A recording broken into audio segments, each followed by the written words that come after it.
Peruntukan unit hal ehwal agama-agama lain UNIFOR kepada rumah-rumah ibadat antara fokus dari Bumi Kenyalang. Perincian lanjut, kita langsung bersama Buma Win di Kuching. Silakan Buma. Terima kasih Sahi. Baik, sebelum itu kita ke perkembangan ini. Projek pembinaan Dalat Waterfront Fasa 3 akan diteruskan sehingga ke St. Bernard bagi mengelakkan berlakunya hakisan tebingan. Menteri Pembangunan Wanita, Kanak-kanak dan Kesejahteraan Komuniti, Datuk Seri Fatimah Abdullah memberitahu pembinaan projek tersebut berkonsepkan lebih kepada broad walk. Datuk Seri Fatimah Abdullah yang juga Ahli Dewan Undangan Negeri Dun Dalat menjelaskan projek berkenaan telah mencapai 36% dan dijangka siap pada penghujung tahun ini. Katanya kemudahan tebingan sungai itu digunakan sebaiknya untuk pelaksanaan aktiviti untuk riadah untuk merapatkan hubungan dan menggerakkan aktiviti ekonomi selain daripada menjadi benteng hakisan sungai. Beliau menambah terdapat juga pembinaan Galeri Warisan Melanau 2 manakala bagi pembinaan sebuah hotel pula telah diluluskan.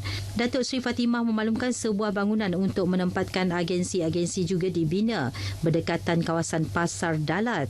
Selain itu katanya banyak projek yang sedang dan akan dilaksanakan oleh kerajaan di Dalat yang akan menjadi tarikan di daerah itu. Beliau berkata demikian pada program pertandingan Poco-Poco Kreatif Tertutup Dalat 2022 dan sambutan ambang Tahun Baharu 2023 di Dalat Mukah baru-baru ini. Datuk Seri Fatimah dalam pada itu menzahirkan penghargaan kepada Jawatan Kuasa Kemajuan dan Keselamatan Kampung JKKK di Dalat yang peranan penting bagi memastikan program tersebut dilaksanakan di peringkat kampung masing-masing.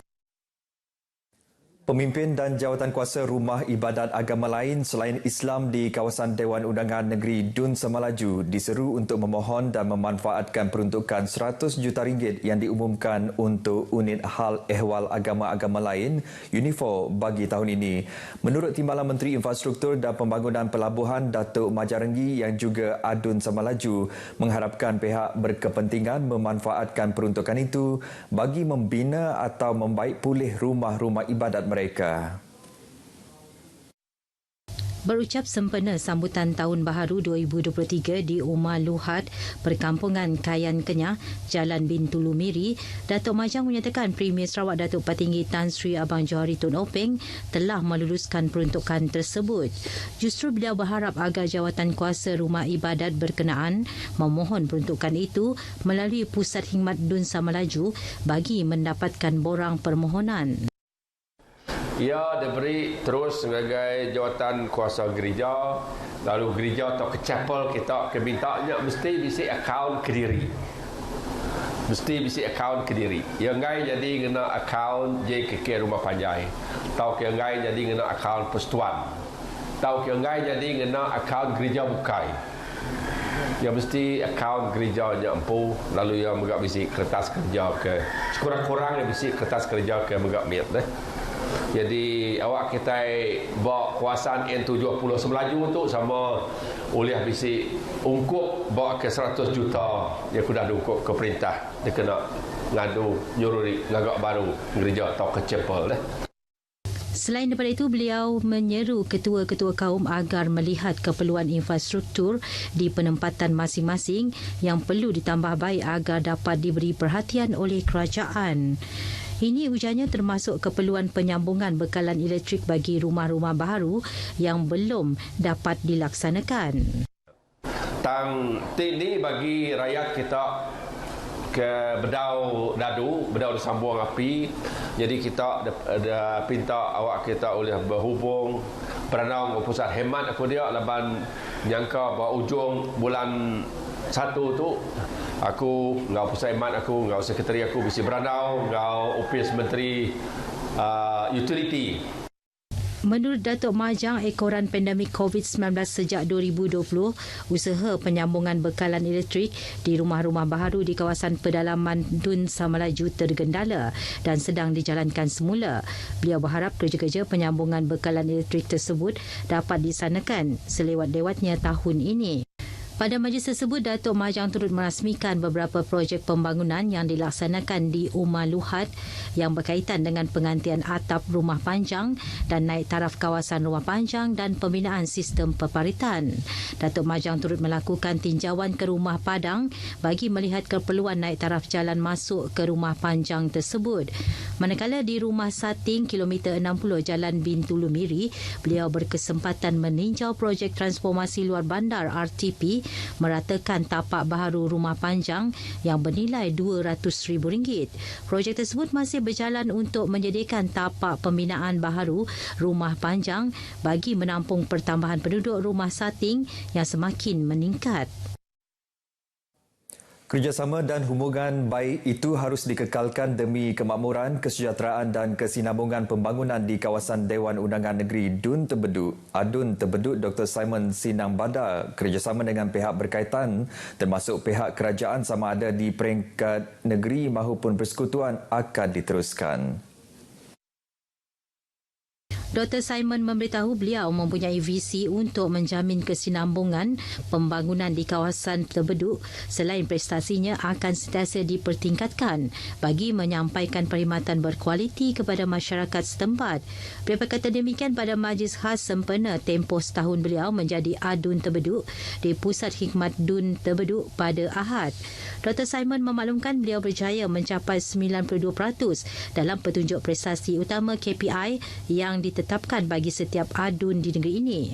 Jelasnya pencapaian tersebut merupakan kejayaan semua pihak termasuk agensi kerajaan, barisan ketua masyarakat dan ketua kaum, ketua ranting Jawatan Kuasa Kemajuan dan Keselamatan Kampung JKKK, pihak gereja dan pertubuhan bukan kerajaan NGO yang turut serta dalam memakmurkan kawasan Terbedut.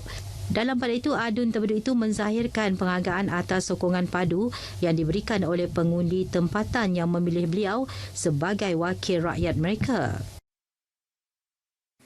Saudara, kenaikan harga barangan keperluan asas merupakan perkara yang menimbulkan keresahan dalam kalangan pengguna. Tinjauan RTM di sekitar Bandaraya Kuching mendapati orang ramai yang ditemui rata-ratanya mengakui berdepan kenaikan harga barangan berkenaan seperti ayam, ikan dan telur sejak beberapa bulan lepas. Ketuk nambang naik tak dulu. Biasanya kita beli barang tu biasanya 200 cukup lah. Ketuk 200 ya. Ketik jari je orang kata. Susu anak lagi, pampers lagi, abang dapur, telur dah nak. Barangan makanan hari-hari semua naik lah. Ya, sejak ini berapa bulan barang sudah kuat naik. Ayam ada naik sampai 40%. Kalau kita beli dia punya tu chicken part lah. Kalau whole chicken memang ada kontrol kan. Yang lain punya itu sayur-sayur semua tiada RM4 punya sayur lagi. Yang selalu melebihi RM10 1 kilo. Justru orang ramai berharap agar kerajaan memantau perkembangan harga keperluan asas atau mempertimbang untuk menurunkan harga sesetengah barangan keperluan yang kritikal. Ini kerana langkah tersebut boleh meringankan beban pengguna, khususnya golongan berpendapatan rendah. Harapan saya mohon untuk kerajaan memantau harga barang tu boleh dapat dikurangkan lagi bagi membantu golongan yang berpendapatan rendah lah. If dapat boleh consider untuk pihak kerajaan untuk menurunkanlah harga-harga yang kritikal seperti ayam, telur yang kita tahu lah. Semalam sebuah akhbar nasional melaporkan harga barang dan makanan bakal melonjak sehingga lebih 10% pada tahun ini berdasarkan kepada unjuran kadar inflasi yang dijangka meningkat kepada 6 hingga 7%. Ini kerana harga makanan dan minuman pada November lepas meningkat pada kadar 7.3% berbanding 7.1% bulan sebelumnya dengan kadar inflasi pada 4% disebabkan kenaikan harga makanan terutama berasaskan ayam dan tepung mengikut data Jabatan Perangkaan. Seorang wanita cedera parah dan 3 lagi mengalami cedera ringan dalam satu kemalangan jalan raya di hadapan Institut Latihan Perindustrian Miri.